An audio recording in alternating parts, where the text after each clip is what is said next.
The sound of metal clinking downstairs woke me before the sun.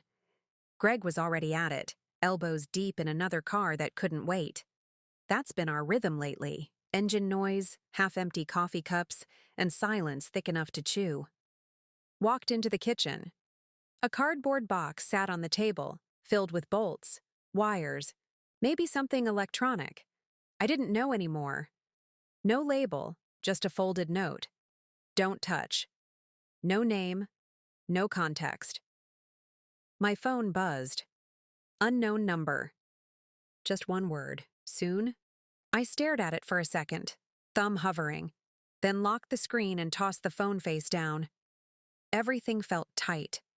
I hadn't really spoken to Greg in weeks. We exchanged nods, the occasional, "You eat?" but not much else. I knew he was staying up all night, but not why.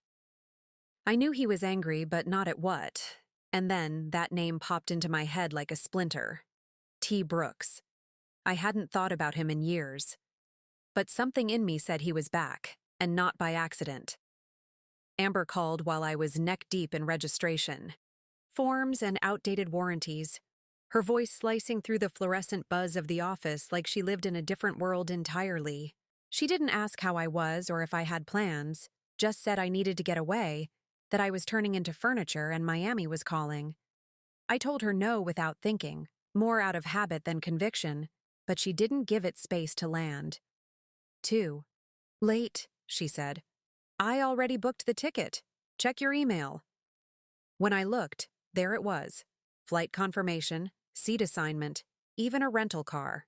Amber never did anything halfway, and she'd always known when I was lying, even to myself. As I went to clear a corner of my desk, I spotted something that made my stomach shift. An old employee badge, dusty and bent at the corner, with Trevor, Brooks printed in bold. I hadn't seen it in over a year and had assumed it got tossed when he left town, but now I wasn't sure he'd ever really left. Amber's apartment was the kind of place that made you feel like your life had stalled, somewhere in the middle. Her friends moved through the rooms like they belonged in glossy ads. Easy smiles, tanned skin, and too many inside jokes. I kept to the balcony, letting the wind off the port carry away everything I didn't want to hold. Jason came out without a drink or a line, just stood beside me like he'd been there before. He didn't ask my name or what I did for work, just looked out at the cargo ships and asked, "When's the last time you did something for yourself?" I surprised myself with the answer, "Probably the morning I had ice cream instead of breakfast." He laughed, not polite or awkward, just quiet and real, like it was the first honest thing he'd heard all night. When he kissed me, it felt like the world paused. Not dramatic, just still. And I didn't pull away. Later, Amber mentioned he was helping her on a project. She said it too casually, like she wanted me to think it was nothing, but her eyes didn't match her voice. Coming back felt like slipping into clothes that didn't fit anymore, familiar but wrong in all the places. That used to feel right. Greg was calm in a way that made me nervous, offering takeout and asking if I'd ever thought about a road trip, like we were still playing house and hadn't stopped talking months ago. I nodded and smiled because that's what was expected, but every word from him only tightened something in my chest. I couldn't stop thinking about the balcony, the kiss, the way Jason looked at me like I wasn't fading into the background of my own life. Later that night, the landline rang. Of all things, the landline. And when I picked up, a voice said, my name softly, like they were testing it out, then hung up without another word. In the drawer where we keep batteries and old receipts, I found a worn envelope. Inside was a photo I didn't remember taking, but there we were, me, Jason, and Trevor, standing too close for it to be a coincidence. I told Greg I had errands, something vague enough to avoid questions, then left the city in a rented car, with a half-charged phone and no clear plan. The drive to Jason's place felt longer than it was, like every mile stretched the space between who I used to be and whatever I was turning into. We spent the day pretending life was simple. Walking by the water, trading stories with no weight behind them, sipping bad coffee like it meant something. He listened the way people do when they actually care, and for a while, I let myself believe that maybe he did. But later, when I asked him his last name, just to hear it out loud, he smiled like I'd told a joke he'd heard too many times and said, "Sometimes it's easier being nobody." In his apartment, I noticed a picture frame flipped face down on a shelf. While he was in the kitchen, I turned it over, and there it was. Trevor, younger maybe, but unmistakable. Jason never mentioned him, but now I knew they weren't strangers. The drive back felt heavier than the one that took me there, like the silence had grown limbs and climbed into the passenger seat. I kept replaying things Jason said, things he didn't, and that photo frame I wasn't supposed to see. When I got home, Greg was already there, acting normal in that forced, deliberate way that only made the air tighter. He didn't ask where I'd been, didn't comment on the fact that I came back smelling like someone else's detergent. Instead, he handed me takeout again, sat across from me, and talked about beaches like he hadn't stopped sleeping in the garage weeks ago. That night, a small, plain envelope arrived. No name, no return address. Inside was a flash drive. Greg didn't say a word, just looked at it, pocketed it, and left before midnight without a single question. Later, when I checked the mailbox again, I found a second envelope, handwritten, just one sentence. "I remember more than you think." Greg's family insisted on a summer picnic, the kind with folding chairs, paper plates, and overcooked hot dogs. I didn't want to go, but showing up felt safer than not. His sister talked nonstop about her kids, his aunt asked about our non-existent vacation plans, and I nodded like I was still part of the script. Then I saw him, Trevor, standing by the grill like he'd been invited all along. He walked over, smiled like we were meeting for the first time, and held out his hand. "Nice to see you again," he said. "Again?" I asked, too flat to be casual.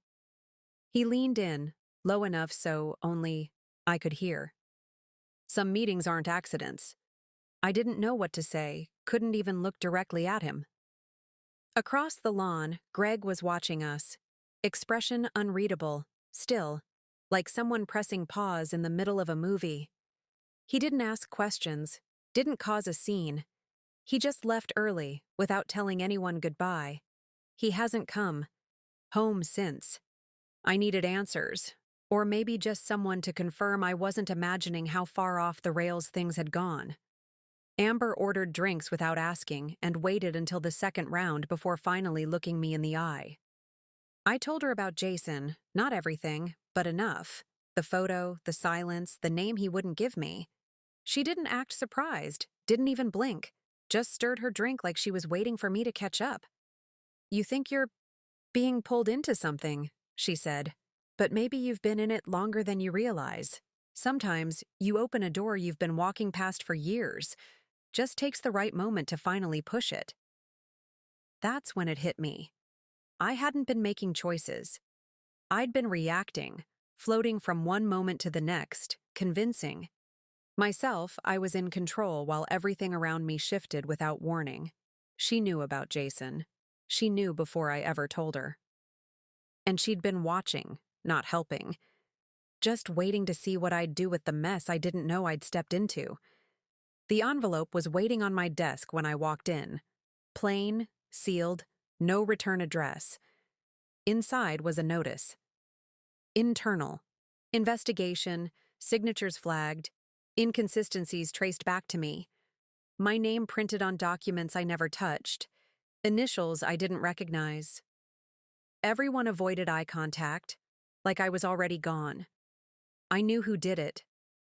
Or at least, I knew who could. Trevor had access back when he worked here, enough to leave fingerprints in the right places and make it look natural. Later that day, I got a message. No number, just a name on the screen. T. Brooks. "This isn't revenge, it's balance." Didn't respond. What could I even say? The walls weren't crumbling. They'd been gone for a while. I just hadn't noticed I was standing outside in the wind, hoping the structure still existed. When I got home, Greg's side of the closet was empty.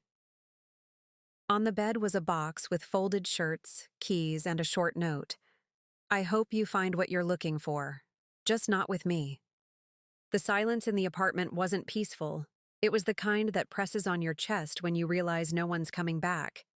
Most of the furniture was still here, but everything that mattered was gone. No Greg, no job, no backup plan. Just boxes I never finished unpacking and a clock that ticked too loudly now that there was nothing else to listen to. Most nights I set a timer on the stove just to hear something break the stillness, pretending I was waiting for food instead of some kind of sign. The flash drive sat untouched on the counter. I still hadn't looked. Maybe I didn't want the truth. Maybe I already knew it. Yesterday, a new message came in. No name again. Just this. If you want to start over, first admit what you broke. Stared at it for a long time, thumb hovering like I might answer.